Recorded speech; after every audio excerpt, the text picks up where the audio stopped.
안녕하세요. 찰리브라입니다.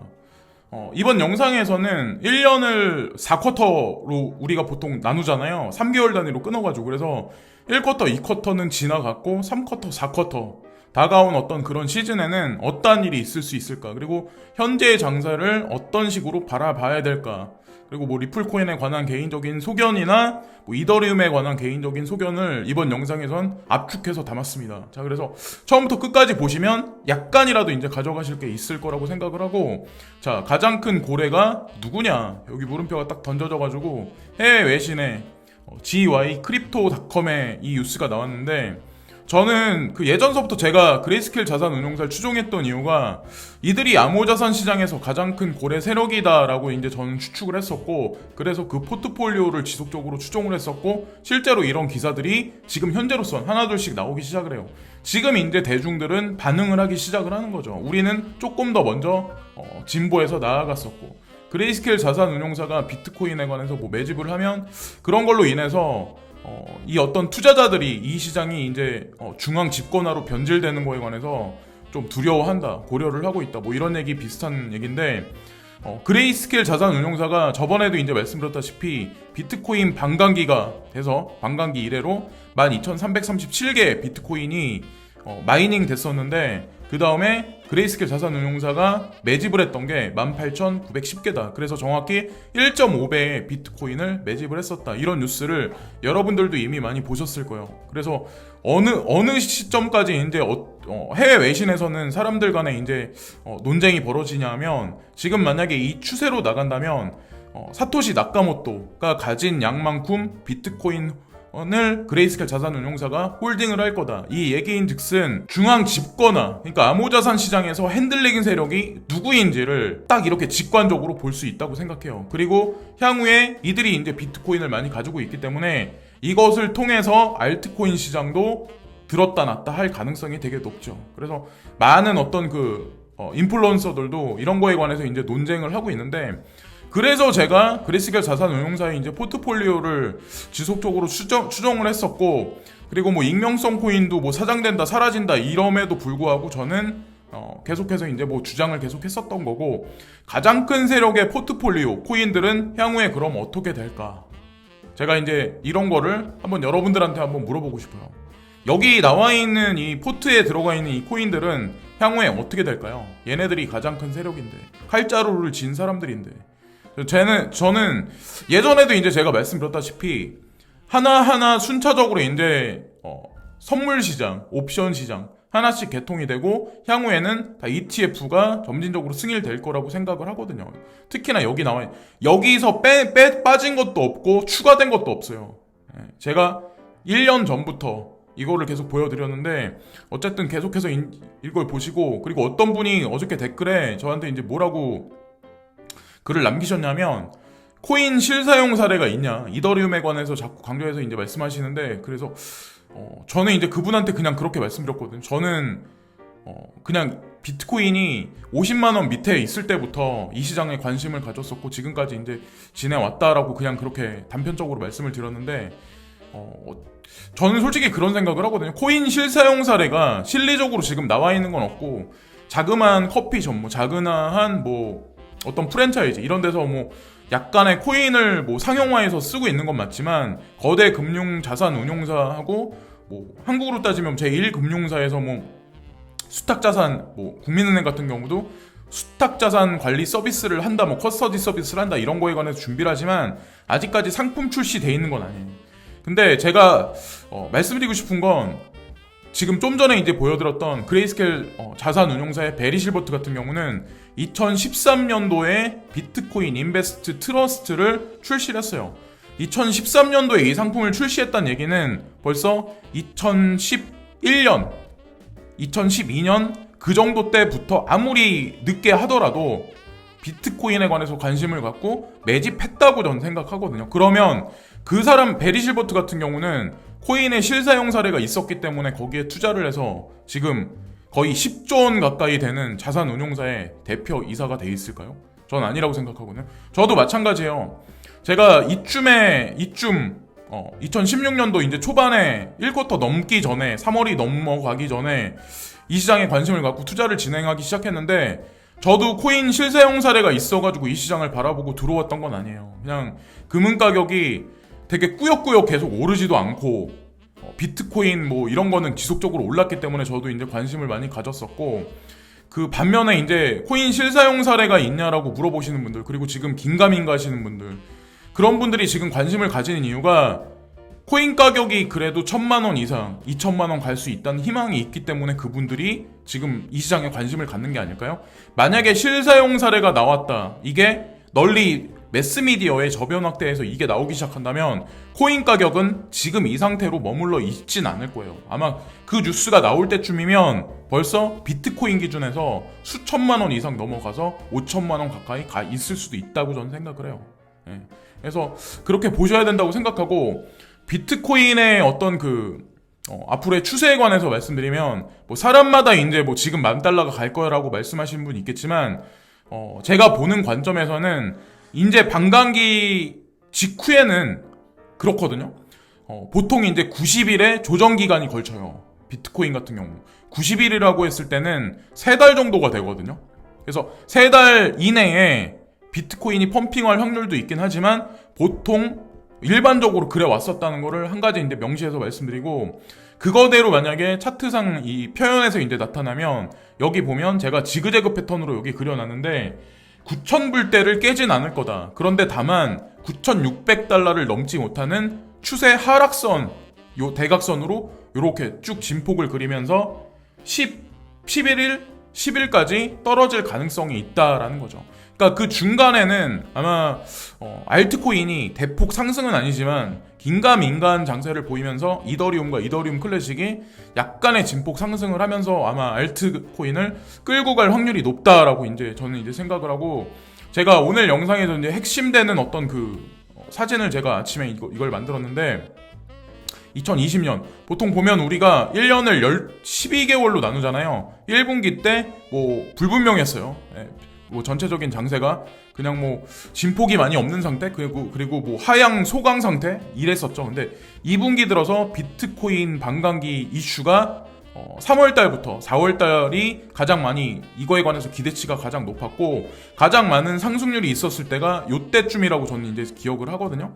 그래서 지금 5월달 왔고, 5월달에서 반감기가 끝나서 지금 추세가 이제 전향되는 지금 현재 상황이고, 2분기의 가장 큰 이슈는 비트코인 반감기였다. 그럼 3분기에는 뭐냐?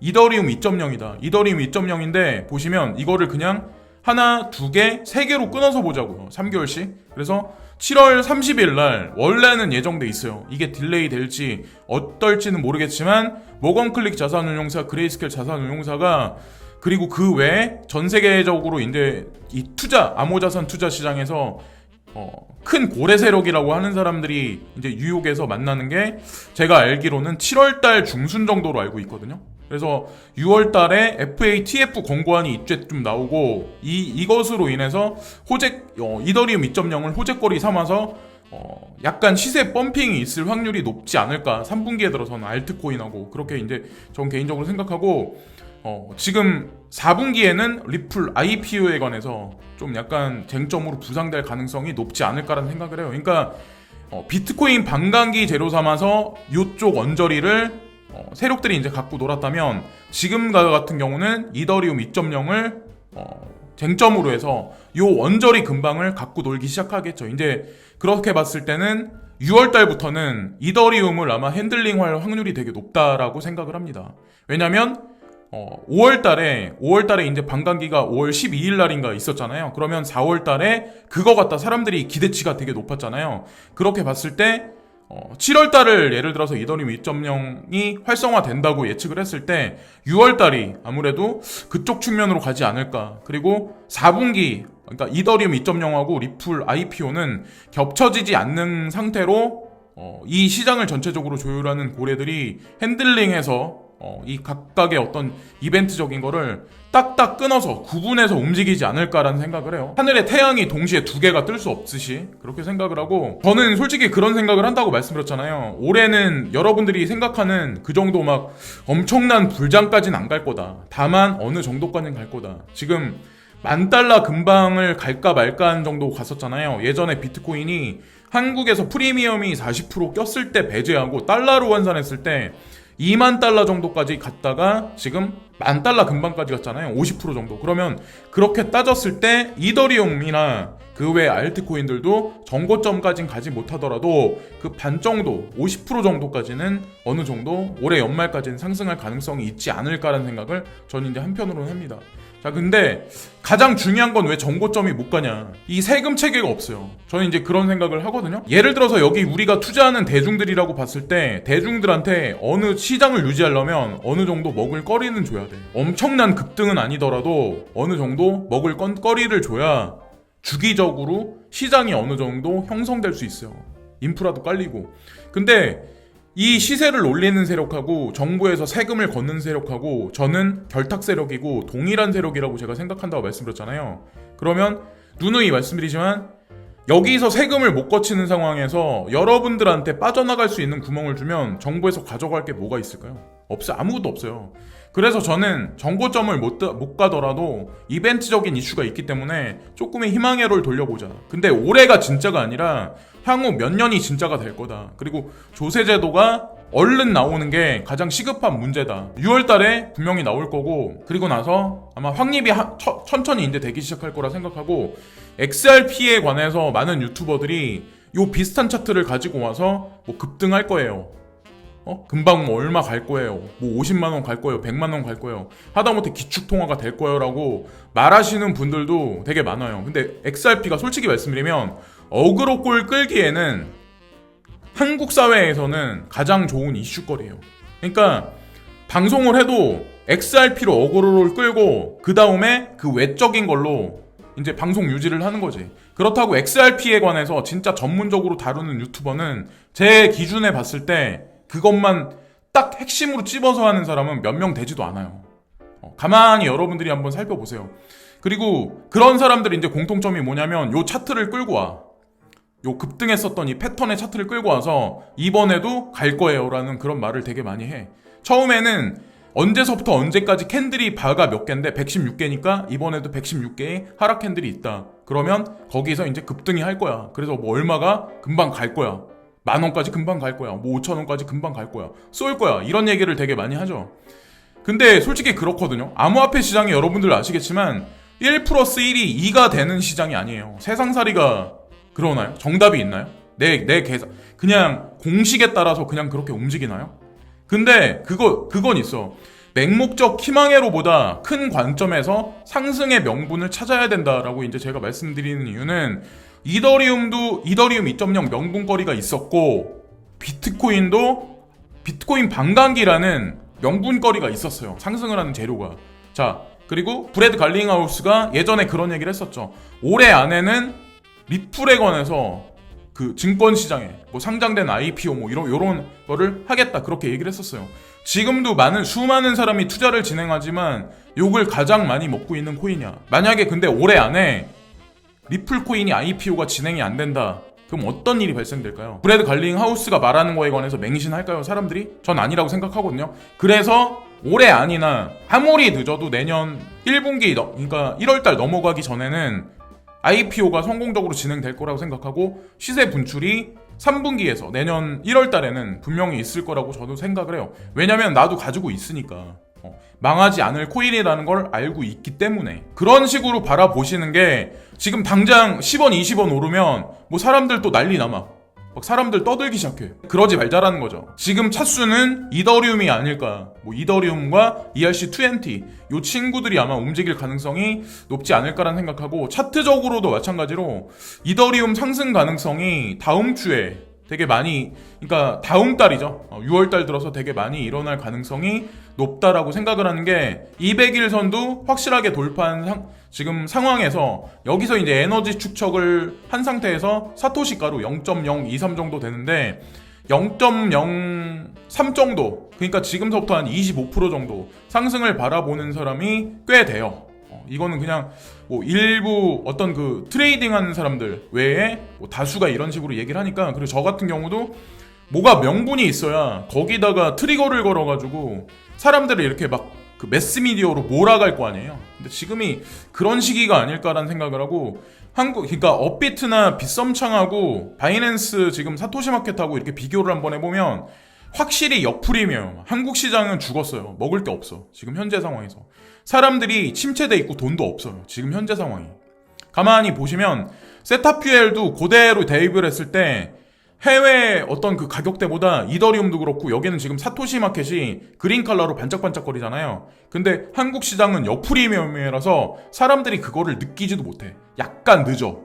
그래서 해외 사토시 마켓도 동시에 보셔야 되고 국내 거래소의 원화 마켓도 동시에 보셔야 되고 달러창도 동시에 보시면서 이렇게 판가름을 전체적인 분위기를 보시면서 움직이시는 게 좋다고 저는 생각을 합니다. 그냥 업비트에 있는 내가 가진 코인만 보지 마시고 이더리움은 어떻게 움직이나, 그리고 리플 코인은 뭐 IPO가 어떻게 되고 그 중간에 있는 ERC20 알트코인들은 어떻게 될까. 그래서 비트코인만 투자하는 사람은 비트코인이 왕이야. 비트코인 제왕이 될 거야.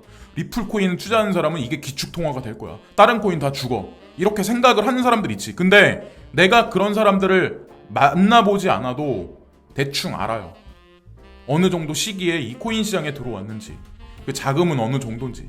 특히나 진짜 소액으로 운영하는 사람들이 그런 거에 관해서 강력하게 주장하는 확률이 되게 높아요. 항상 이렇게 가만히 보면은.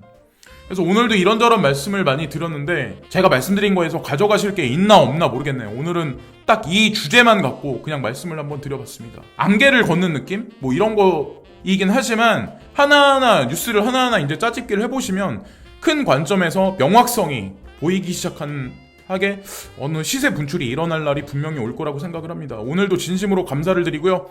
즐거운 주말들 되시고 구독과 좋아요 끝으로 부탁드립니다. 오늘도 진심으로 감사합니다.